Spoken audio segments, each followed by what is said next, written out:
Pills खाती है वो क्या? दवाइयाँ। कैसी दवाइयाँ?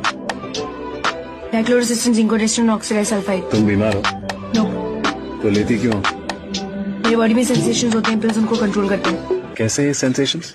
सेंसेशन जैसे सरसराहट, सनसनाहट, गुदगुदाहट, डगमगाहट, फड़फड़ाहट, थरथराहट, कपकपाहट, हड़बड़ाहट, दबदबाहट, चटपटाहट, फड़फड़ाहट, सुगबुगाहट, कुलबुलाहट, गुदगुदाई, चिलमिलाई। जैसे सरसराहट, सनसनाहट, गुदगुदाहट, डगमगाहट, फड़फड़ाहट, थरथराहट, कपकपाहट, हड़बड़ाहट, दबदबाहट, चटपटाहट, फड़फड़ाहट।